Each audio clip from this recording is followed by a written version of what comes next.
Okay,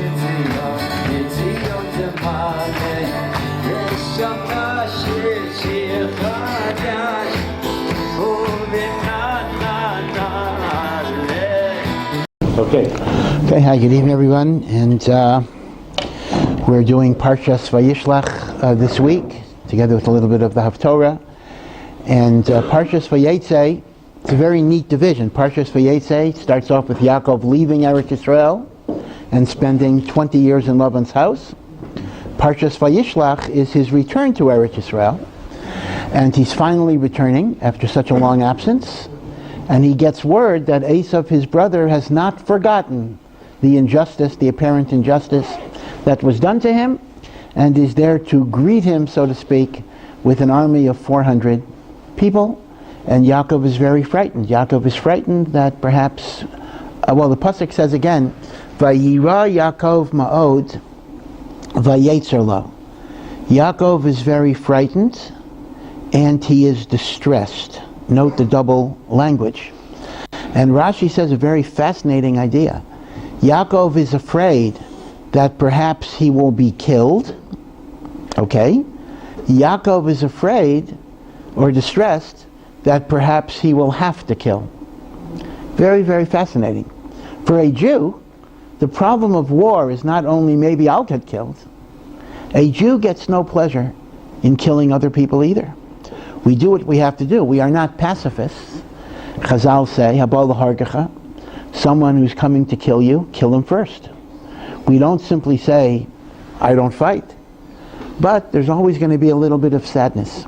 Remember that even when the Egyptians are drowning in the Red Sea, and the Malachi Hashares wanted to say Hallel to Hashem, Hashem said, Ma'aseh yadai tavu bayam, these are my creatures, they're also drowning. Atem omrim shira. Is that the time to be happy? Now, Hashem didn't say, oh, they're my creatures, so I'll let them live. They had to die. But there's going to be sadness. And this is reflected in Yaakov Avinu. He is not only afraid that perhaps Esau will kill him, he's afraid and distressed that perhaps he'll have to be the murderer as well, because that diminishes a person, and therefore a person tries to avoid it whenever possible. But be it as it may, the Gemara tells us that whenever the sages, the Chachamim, particularly Rav Yehuda Hanasi, the author of the Mishnah, had to meet with the Roman government to negotiate the situation for the Jewish people, they always studied Parshas Vayishlach before the meeting, because that gave them hadracha, that gave them guidance, that gave them instruction. How do you interact with the Umot HaOlam that are ruling over you? And they looked at Yaakov's strategy in dealing with Esau for lessons as to how they should deal with the Roman Empire, which actually is a descendant of Esau. Rome is considered to be Esau. And Chazal say that Yaakov Avinu employed 3 strategies. First, he sent gifts. I want to be on your good side. I want to make peace. I want to butter you up. I want to make you feel that I respect you.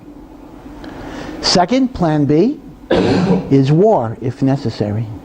But then there's a plan C, which is really necessary for both A and B, and that is prayer to HaKadosh Baruch Hu, because without prayer to HaKadosh Baruch Hu, neither strategy is going to be successful.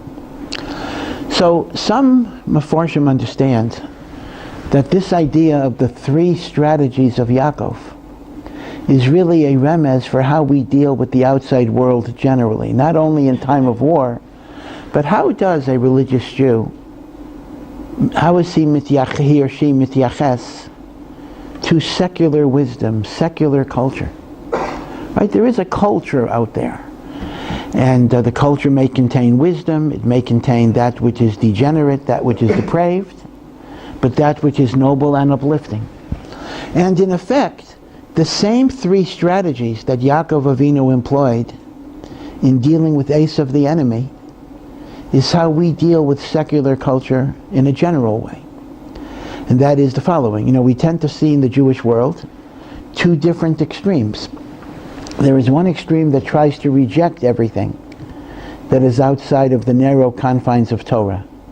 Everything is treif. History, psychology, poetry, literature, treif, I don't want it. It's tameh. I will get everything I need from the learning of the Torah itself. That is one extreme. There is another extreme that says, I'm going to embrace everything. Everything is wonderful. In reality, we see from Yaakov that both of those extremes are a mistake. Because strategy one Yaakov employs is doron, gift-giving. Gift-giving is welcoming something, meaning there is a certain measure of acceptance that we have to have for the wisdom of the world. Our Chachamim say that if a person says, Chachma b'goyim, there is wisdom among the nations, ta'amin, we believe them. There is wisdom, there is insight. Whether Rav Shimshon Raphael Hirsch created a movement or a shita called Torah im derech eretz, in which you integrate the wisdom of the world and you bring it into your Torah life. So Chachma b'goyim ta'amin, and he points out at the very beginning of Sefer Bereshis in Parshas Noach, already after the flood. So God, if you remember, when Noach was drunk and Noach was naked, and Cham, his son, made fun of his father's nakedness and called Shem and Yefes to view it. And Shem and Yefes walked backwards with a blanket to cover up Noach. And when Noach got out of his drunkenness, Noach gave Yefes a bracha, and he said, Yaft Elokim liyefes. Now this is a pun. Yaft, may God give beauty to Yefes. The Yishkon, and may Yefes dwell, B'Ahalei Shem, in the tents of Shem. Now in English that sounds bad, but in Hebrew it's good. Shem is Noach's son. Shem is the ancestor of Avraham and the Jewish people. That's the word Semite, comes from a descendant of Shem. So Rav Hirsch explains the following. Yefes and Shem were given two different missions in the world. Yefes is the ancestor of Greece. Yefes was given the mission of bringing beauty into the world. The beauty could be in the form of art, literature, poetry. It could also be the beauty of philosophy, the elegance of mathematics, even athleticism, even athletics.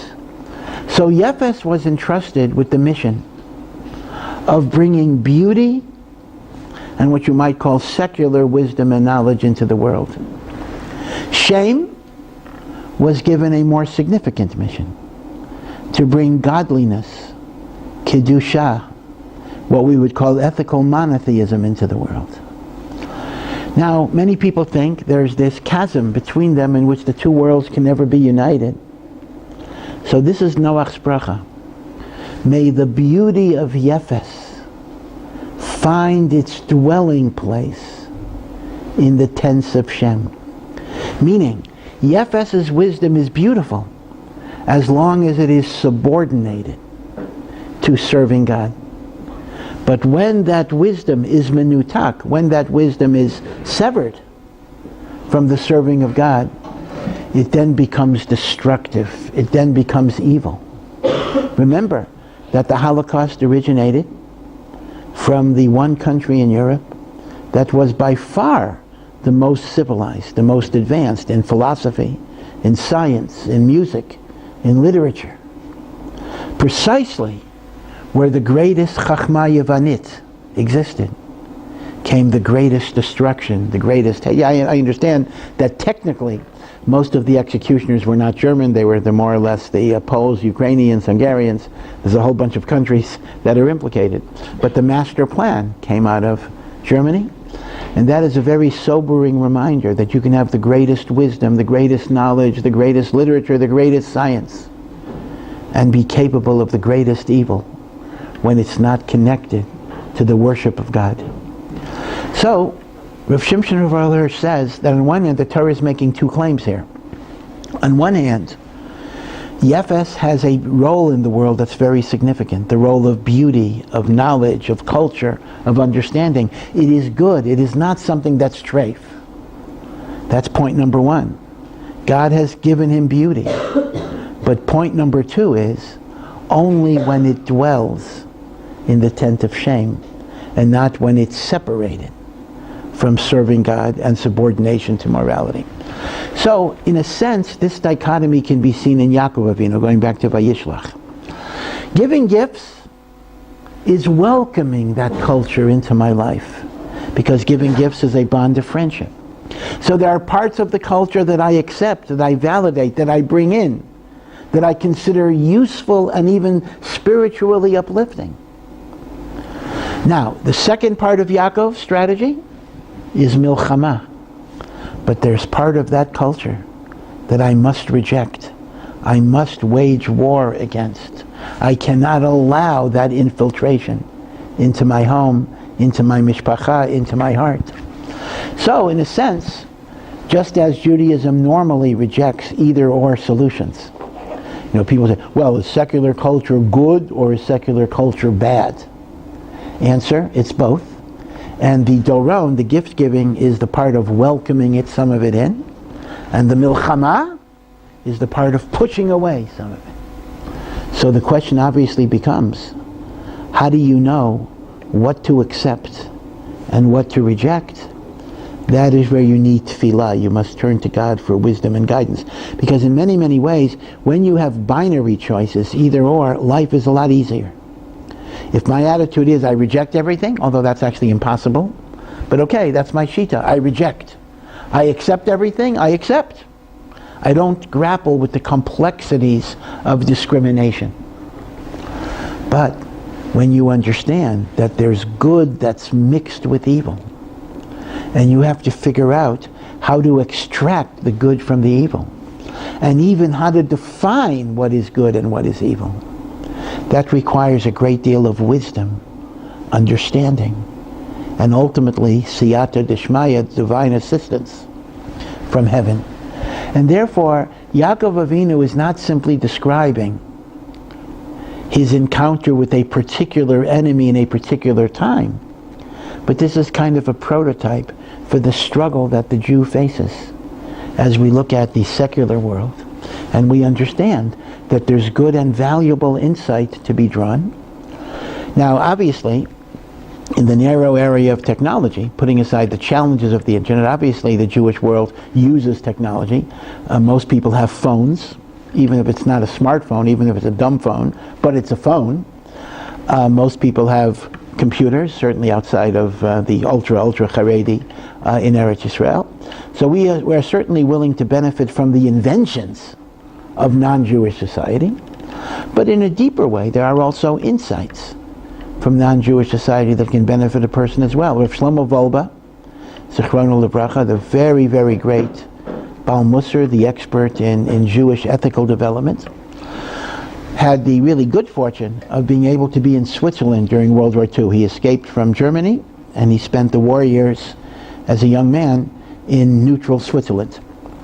And in Switzerland was the very, very famous child psychologist, Piaget, and a guy, not a Jew at all, and Rabbi Rav Wolbe, who was very interested in personality development and the development of moral consciousness, actually apprenticed with Piaget because he wanted to understand from Piaget's pioneering research how personalities grow and develop and how moral decisions are made.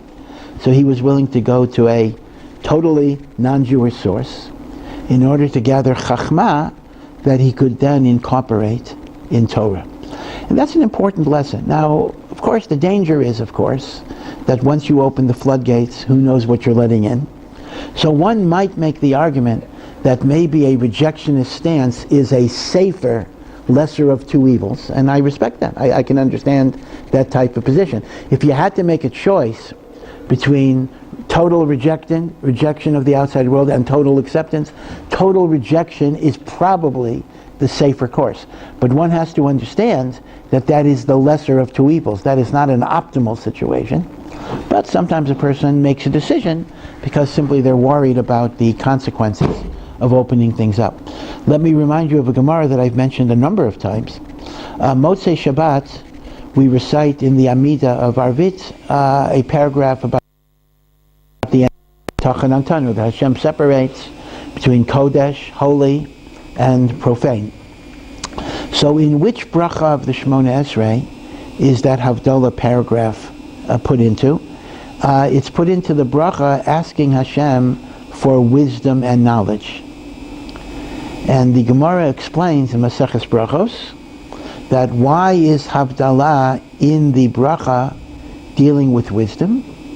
So the Gemara's language is, Im ein das, if you don't have wisdom, Havdalah minayin, how will you be able to discriminate between what is holy and what is profane?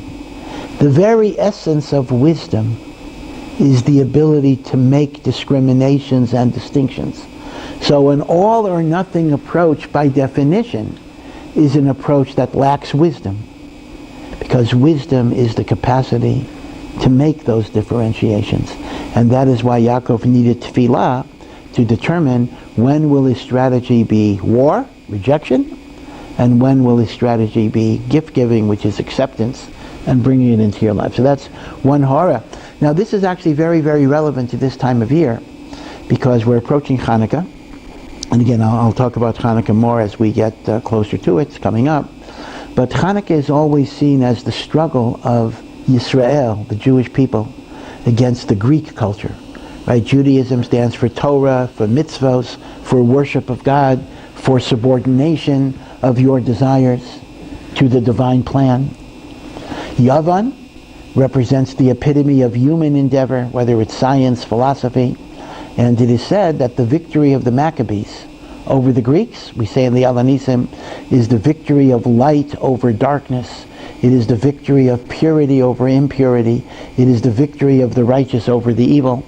So this is the time of year in which we knock Yavan a lot, right? Yavan is knocked, denigrated, godless, not connecting to a higher morality and the like, and all of that is true. But one has to remember of Hirsch that Yefes, that is the ancestor of Yavan, can also be very, very beautiful when it is subordinated to shame. And that's Chazal's statement, Chachma b'goyim tamin, if they tell you there is wisdom among the goyim, believe it. There is indeed wisdom, but the wisdom is mu'urav. It is mixed with decadence, it is mixed with even evil, it is mixed with coarseness, as all of us know in modern culture, and it takes a great deal of wisdom to be able to separate out.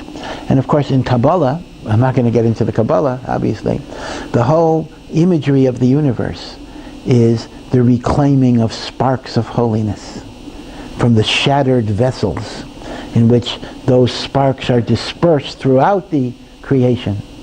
And the job of a Jew is to gather those sparks from their source and bring them back to Kedusha. So the whole metaphor of Shvirat HaKelim, the breaking of the vessels, the shattering of the sparks, is predicated on the fact that holiness can be found in very unlikely areas, but it's imprisoned and you have to take it out. In fact, Rav Kook writes, again this is a bit of a daring idea, that many, many movements that in many ways are antagonistic to Torah actually have a spark of holiness within them that got perverted or imprisoned. Just as we have an expression in English about a wolf in sheep's clothing, sometimes there's the opposite. There's a sheep in wolf's clothing, meaning to say there's a legitimate, even holy idea that is imprisoned in the shell of something bad. He looked at this, for example, in feminism. Now in Rav Kook's day, feminism did not advance or regress, depending how you wanted to find it, as much as it did later.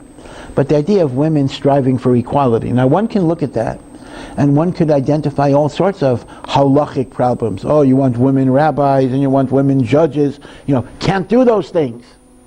And Rav Kook was makir that the external form may have been non-halachic, but at its root was the striving for dignity and respect that every human being is entitled to, because they are in the image of God. So even within movements that in some ways can even be anti-Torah in some ways. In fact, Rav Kook said, the rebellion of Jews from Torah, the defection of Jews from Torah, which Rav Kook experienced, young people not being attached to mitzvos. On one hand, that's a tragedy. Very, very bad. On the other hand, it indicated the idea that they were rebelling against superficiality. They were rebelling against people who were doing mitzvot out of rote. So we have to look at the renegades, and we have to look at the rebellious people and ask ourselves the question, not only what's wrong with them, but what's wrong with us. That these are the occasions where we have to re-examine our Yiddishkeit. And therefore Rav Kook said, even from apparent evil, there are seeds of good. Okay, I don't want to get into too much trouble here, but this is one of Rav Kook's most interesting, innovative, creative ideas. And parallel to Rav Kook, this was also an idea that was developed by Rav Tzadok of Lublin. And some of these were such explosive ideas that when Rav Tzadok's works were published after his death, some of these passages were censored. The family removed it from the Sefer because they thought it would cause too much of a firestorm. But as usual, somebody managed to publish an unexpurgated edition, so you can find these things in the more recent editions. So Chanukah is a time indeed where we contemplate what is our relationship to secular culture. What can I reclaim from it? What sparks can I get out of it? And at the same time, what I have to reject. And that takes wisdom, that takes tefillah, that takes siyata d'shmaya. Okay. Now going on into the sequence of the Parsha, Yaakov is ready, and he's going to be encountering Esau the next morning, and he's already moved his family to a safe haven. But that night, he goes back to where he was. He crosses the river, Yabok, and it doesn't say why he crossed the river Yabok, but Chazal have a strange interpretation. He had forgotten some small jars, and he went back in the middle of the night to retrieve pachim ketanim. Now, that's kind of a foolish thing to do. It's pretty dangerous to kind of hang around after midnight all by yourself in these desolate areas. So Chazal say an amazing thing. Tzadikim chavivin lahem mamonam yaiser migufam. Their property, their money, is more beloved to them than even the safety of their bodies. So he went back for little jars, paper clips, pens, pencils. What's going on? A tzaddik cares more about his money than his body? Why would a tzaddik care so much about properties? The other way around. We look at a tzaddik as a spiritual person who only cares about serving God. But the answer is actually very pashut. A tzaddik understands that every single material resource God has given him can and must be used for avodat Hashem. So for most of us, if I have 5 pens in my pocket, or 5 pens in my house, and I left 1 pen behind, I'm not going to go bother and get it, because I say, hey, okay, I had 5 pens, now I have 4 pens. Yaakov understands, if God gave me 5 pens, there must be a reason. Now, that doesn't mean I keep it. Maybe I give it to tzedakah, maybe I lend it out, whatever it is, but there's a reason. So for Yaakov to simply give up, even on a small jar, that he was not going to do. If Hashem gave me that jar, there's a way I serve God with that jar. So it's not a question of the tzaddik being stingy, God forbid, but the tzaddik understanding that every resource has a purpose. And that is why it's interesting. When Yaakov describes his wealth to Esau, Yaakov uses the phrase, Yesh li kol, I have everything. When Esau describes his wealth, Esau says, Yesh li rov, I have an abundance, I have more than I need. A tzaddik never has more than he needs. A tzaddik understands God has given him what he needs. If he's extraordinarily poor, he understands this is what God has determined I need. And if he's extraordinarily rich, he understands there's a reason God made me a multimillionaire. It's only a person who lives for the body rather than the spirit that can say, oh, I have more than I need. Because if you use your resources for your physical gratification, yeah, there is a limit. Barbra Streisand once said, you can only eat 1 pastrami sandwich at a time. I live for the body, there's a limit. What? I mean, what do I need after the first 5 billion there's not going to be an additional comfort level that I'm going to get. So a person can say, I have more than I need. But for a Yaakov Avinu, it's not possible to say, I have more than I need, because everything has a purpose. And that's why he goes back. But it's interesting that there's a Messiah that's brought down in Sifrei Chasidus, and I don't think there's a Makar in Chazal. This almost seems to be an oral tradition. It would be interesting to trace down the Makar, that the particular jar that Yaakov went back for is quite an amazing jar, a magic jar. You remember when Noah, after the flood, wanted to determine if the ground was dry enough, was it safe enough for human beings to leave the Teva. So he sent birds out to check things out and come back. And his last shaliach was a dove. And the dove came back with an olive branch. And when the dove came back with an olive branch, Noah knew that trees were already growing, and it was time to rebuild the world once again. According to this Masorah, the bird did not just come back with a leaf. The Torah says a leaf, but it came back with a whole branch, including olives. And Noah took the olives, and he pressed the olive oil from the olives that were the divine sign that God has made the world good again. And that jar of oil was lovingly preserved generation to generation as a sign of God's love and God's forgiveness. It was passed down to Shem, and from Shem's descendants eventually to Avraham, Yitzchak, Yaakov. Now, the language the Gemara uses for the little jar of oil of the Chanukah story? Pach. And what is the language of the Gemara where Yaakov went back for? Pachin ketanim.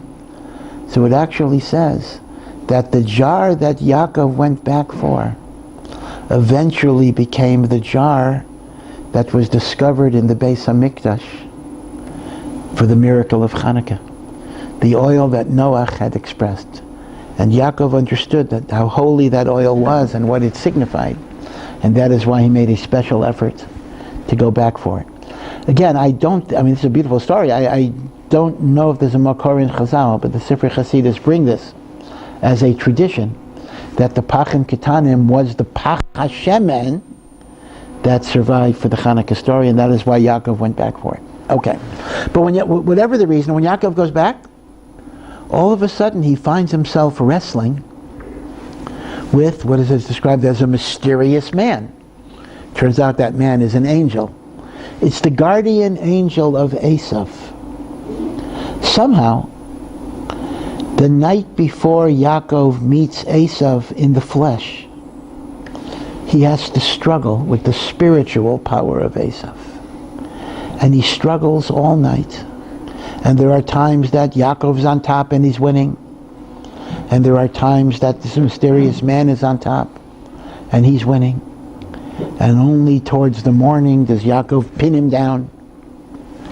And he asks the person, I will not send you away until you bless me. And at the crack of dawn, the angel says, let me go, I have to sing my song to Hashem. It's interesting, I once heard from an old European Talmud Chacham, just a cute thing. He says, when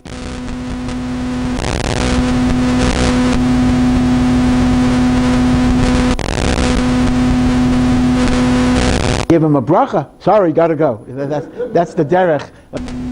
When it comes to a bracha, don't have time. When it comes to hurting Yaakov, that he has all the time in the world. But okay. But be it as it may. The angel says, I have to go. And Yaakov says, I'm not going to let you go unless you bless me. And the angel said to him, your name shall no longer be Yaakov, which is the heel. Your name shall be Yisrael, which means you have been victorious with God. God has granted you victory over your foes. Now we know that Yaakov actually has both names in the remaining of the Torah. Sometimes he's called Yaakov, sometimes he's called Yisrael. But what is the significance of the change of name here? Yaakov is heel. Yisrael is triumph, Sarara, prince, princehood, if there's such a word. So here, let's go back a little bit. The Gemara in Chulin has an interesting discussion. What did this angel man look like? So according to one view, he looked like an axe murderer. He looked like a violent, evil person. Yaakov is being confronted by someone who wants to murder him. Okay. According to another view, he looked like a saintly Talmid Chacham. Long white beard. A luminous countenance. So it's a little strange. Why would the angel of Esau come in the guise of a righteous Talmid Chacham? That's not how we would describe Esau. So one interpretation is that this precisely refers to the idea that we face two nisyonos in the world. We have the guy who wants to destroy our body, and then we have the non-Jewish culture that says, be one of us, we'll welcome you, we're also righteous. That might be one thing. But some commentaries offer a very intriguing explanation. That when Yaakov is wrestling with the angel of Esau, he is actually wrestling with the Esau that is within himself. Because here is Yaakov Avinu's dilemma. Yaakov is coming back to Eretz Yisrael. And Yaakov gets news that Esau, his evil brother, wants to kill him. But Yaakov is a man of truth, although he's used deception quite a lot. And Yaakov knows that before he's able to confront that physical Esau, he must examine himself. Is he worthy? Is he no better than Esau? Esau is a cheat. Esau is a liar. Well, Yaakov too has engaged in deceit and lying. And therefore the concept of the axe murderer and the Talmid Chacham are two faces within Yaakov's own personality. And the fact that the scene is described as middle of the night all alone has a deep symbolic significance.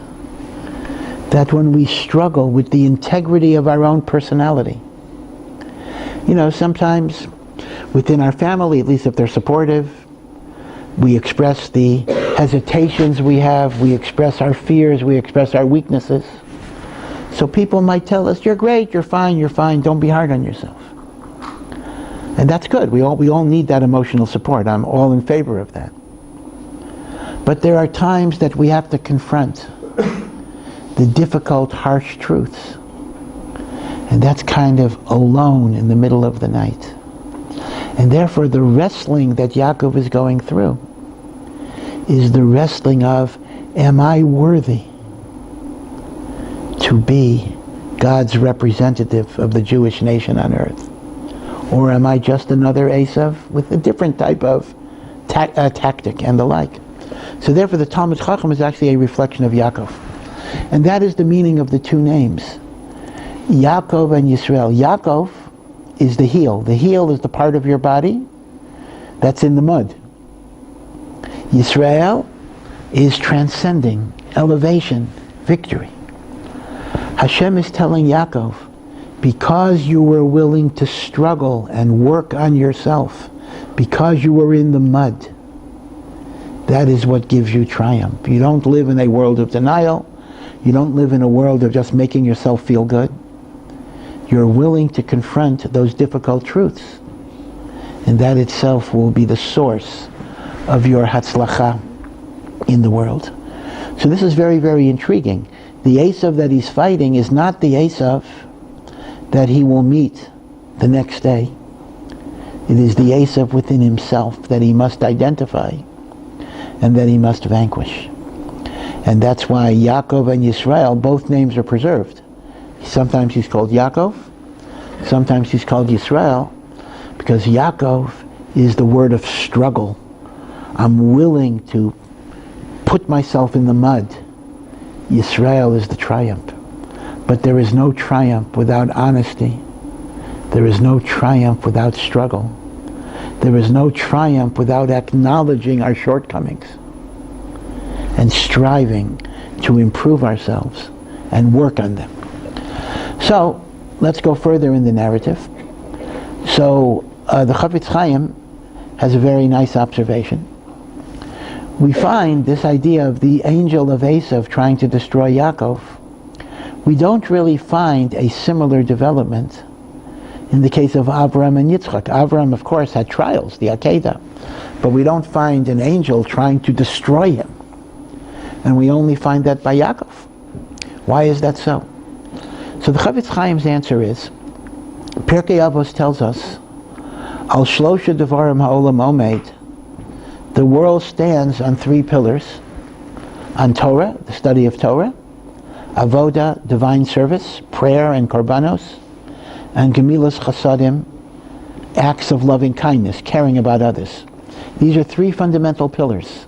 The world cannot stand unless you have all three pillars. It is a well-known idea that each of our avos represents a specialization in one of those pillars.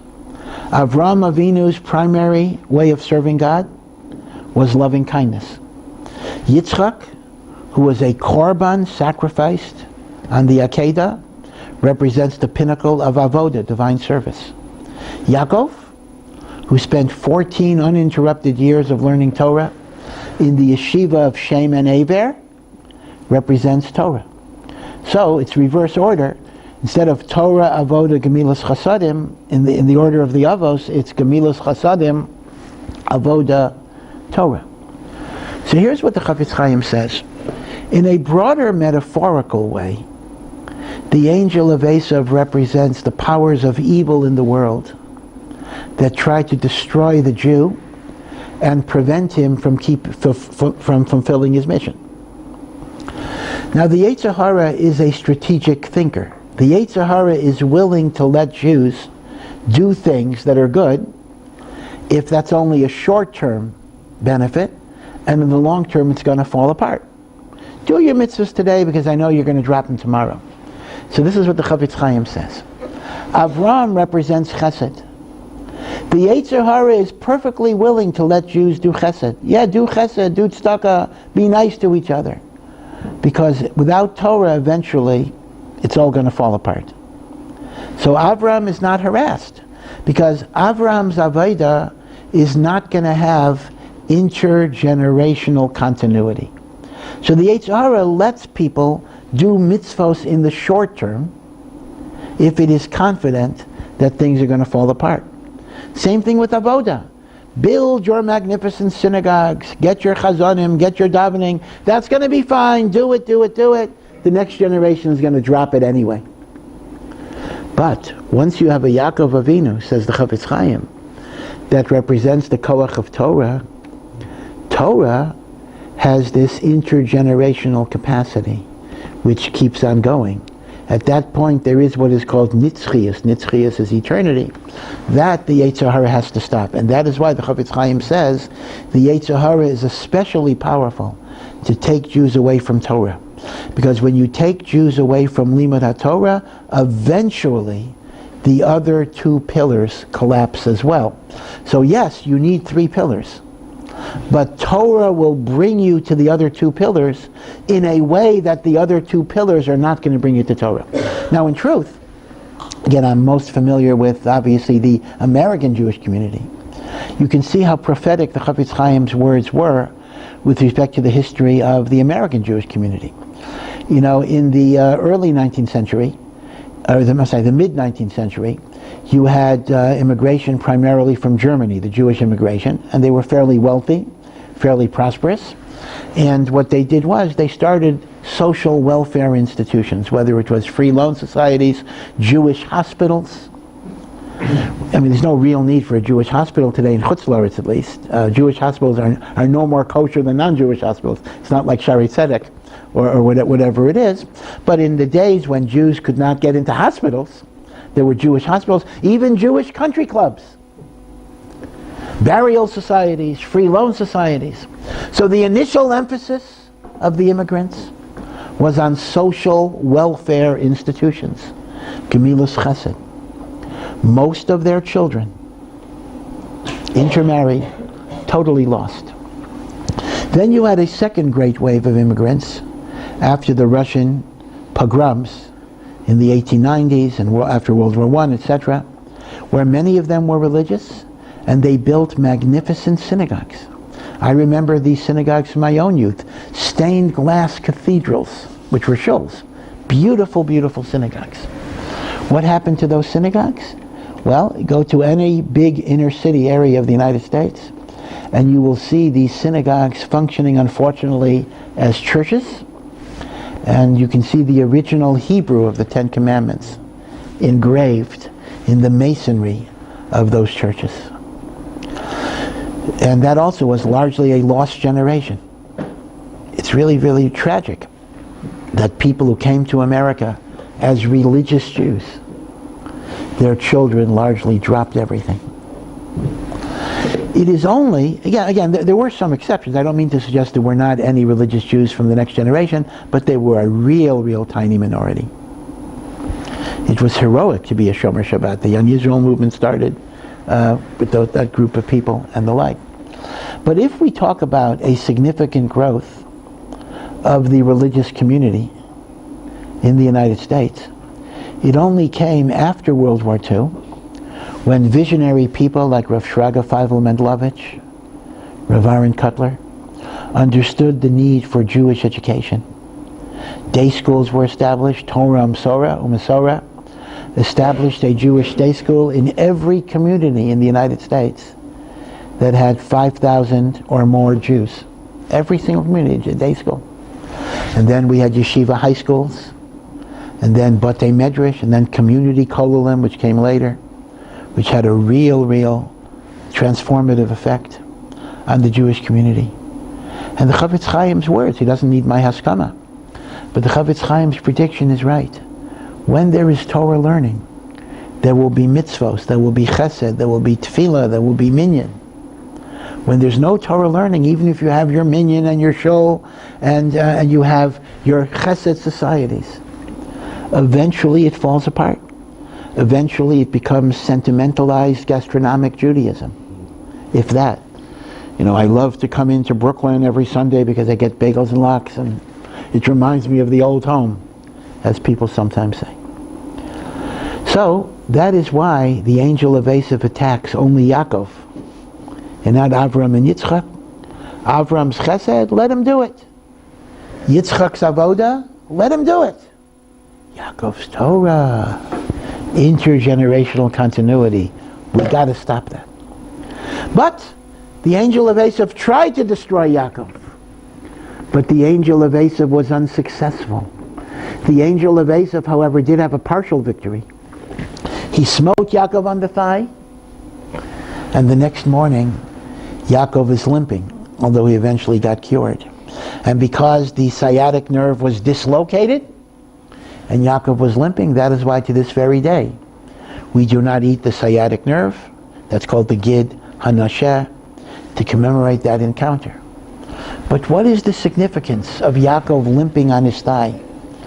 So here's what the Zohar says, and the Chavetz Chaim brings this as well.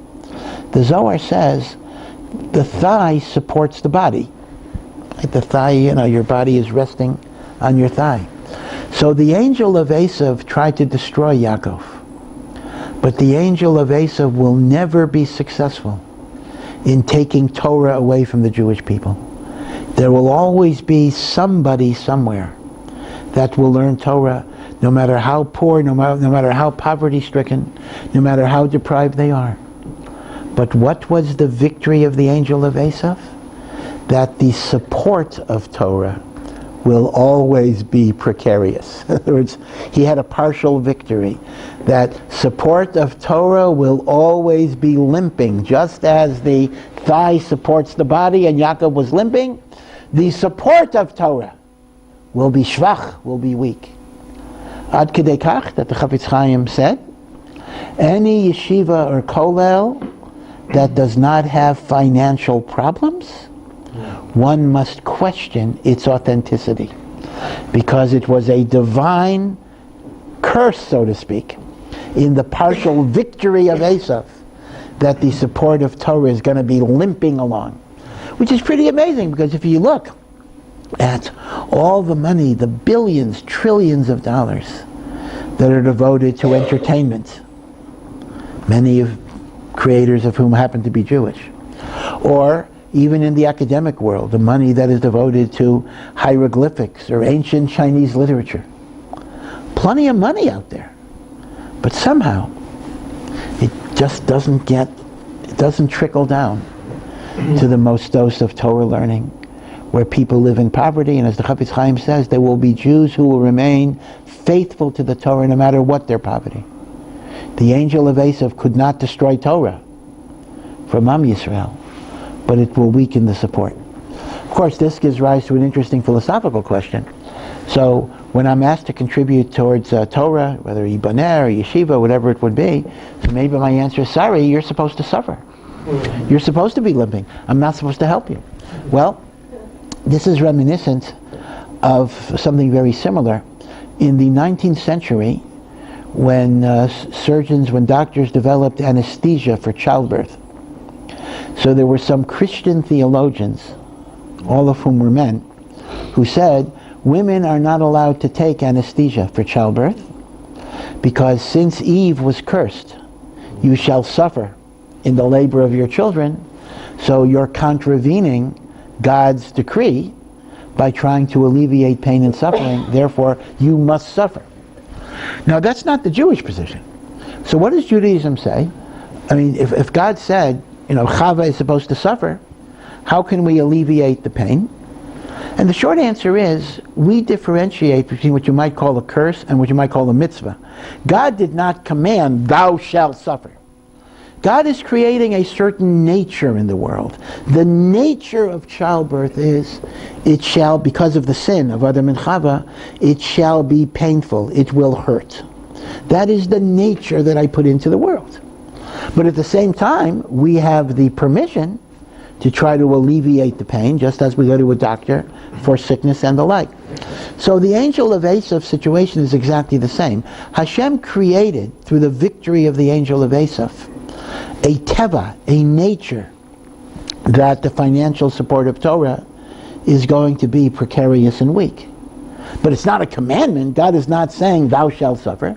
This is the nature of things. And lehepech, we are given a commandment to try to improve the situation, just as we go to a doctor for sickness, and a woman is permitted, if she's not doing natural childbirth, to take some anesthesia for childbirth, so too we are commanded to support Torah. Okay. There is one final point about this encounter that I want to share with you, and that is, after Yaakov gets the blessing from the angel that his name shall be changed from Yaakov in the mud to Yisrael, triumph and royalty, he then asks the angel, what is your name? Hagidu li ma shemecha. Tell me, what is your name? And the angel says, Lama zeh tishal l'shmi. Why are you asking me my name? Don't bother me. Don't ask me that question. Rashi explains that the angel is simply saying, I have many names because my name depends on my mission. When I'm sent to do A, my name will reflect A. When I'm sent to do B, my name reflects B. I don't have a fixed name because my name changes with every task the Almighty gives me. That's Rashi's interpretation. But Rabbi Chasman, who was a great mashgiach in Hebron, a great Baal Musar, says that the angel is actually giving his name. You want to know my name? My name is, don't ask my name. Those of you with a good memory may remember Abbott and Costello, who's on first. It's a whole discussion that who's on first is who is the name of, it's a whole joke based on who is the name. So when I say who's on first, I say, yeah, who is it? So, who's on first? And it goes on and on and on for around 15 minutes. It's a very classic comedy sketch. Well, this is a very similar idea. Yaakov says, what is your name? And the angel says, don't ask my name. And Yaakov again would say, what is your name? I told you already. Don't ask my name. That's my name. So what type of name is it? Don't ask my name. So Rabbi Chasman says the following mashal. There was a Polish peasant who had never been to the big city before.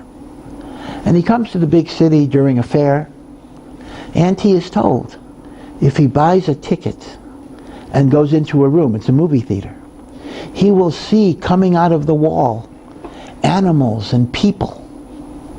And it's the most amazing thing. So he doesn't understand. He buys a ticket. He walks into a room. It's totally dark. And all of a sudden, animals, horses, donkeys, people coming out of the wall.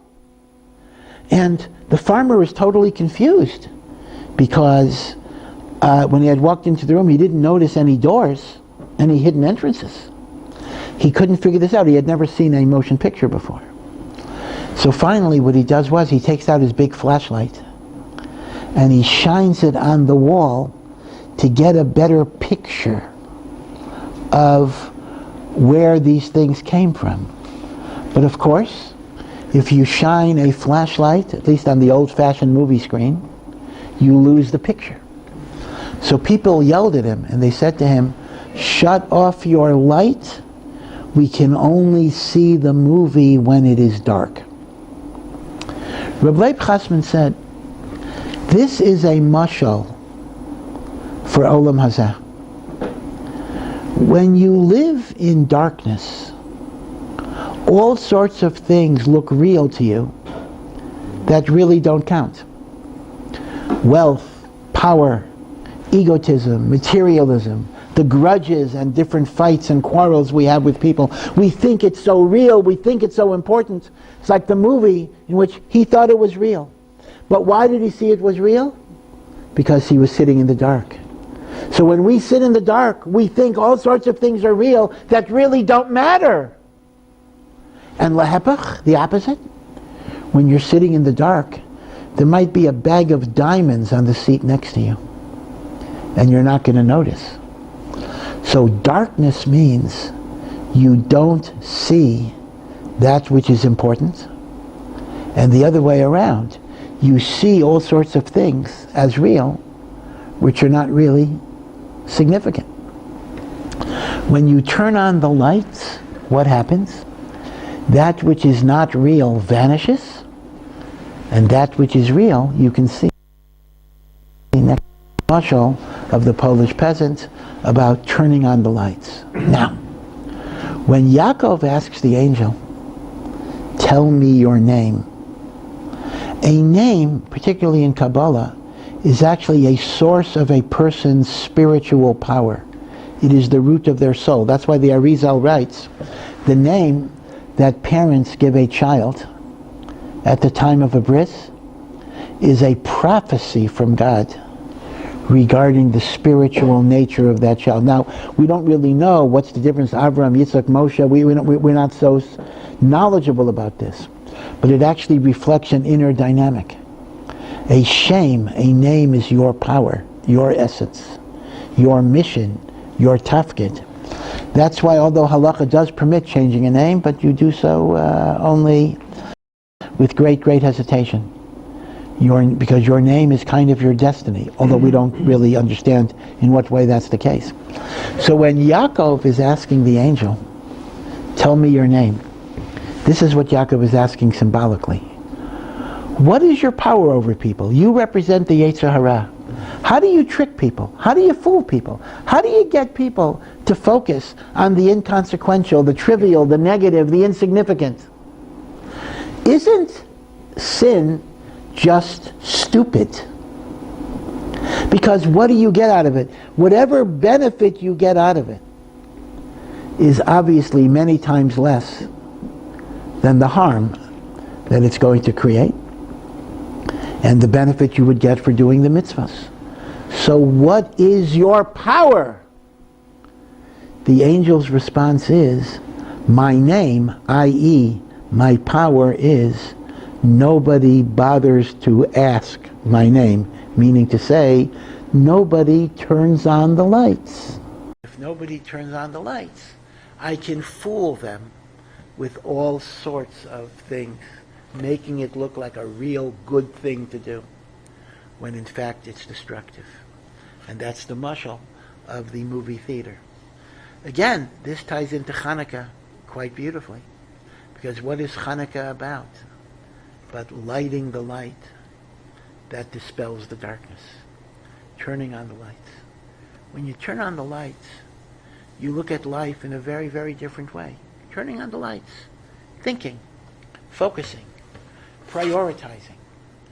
Asking yourself, is this advancing me in my goals in life? First of all, you have to have a sense of what are your goals. And then, everything you do, you ask yourself, is this moving me forward? Is this taking me backwards? Now, I don't mean to suggest that in a well-balanced life there's no room for vacation and amusement. That's a whole other discussion. But even then, if a person needs to recharge their batteries, that becomes part of the process. That's advancing. But you have to have what, again, if I may use the title of a book by a Christian pastor, I'm not validating the whole book, Rick Warren wrote a famous book called The Purpose-Driven Life. And that's a very evocative phrase. I give him credit for a good phrase. The purpose-driven life means that every decision you make in life has to be measured against the purposes that you have defined for your life. Is this moving me forward? Is it taking me backwards? If it's moving me forward, it's good. If it's taking me backwards, it's no good. But the problem is, when you're sitting in the darkness and you're not thinking about it, all sorts of things can fool us in different ways. You sit in darkness, you don't see the reality in front of you, and you see all sorts of illusions as being more significant. And this is what the angel says to Yaakov, my power over people is people don't bother to think about what I represent. So B'ezrat Hashem, as we move closer and closer to the great holiday of light, may all of us be zocha to turn on the lights in our own lives, dispel the darkness, and have a sense of true reality. And in that way we will find joy and fulfillment in being connected to HaKadosh Baruch Hu.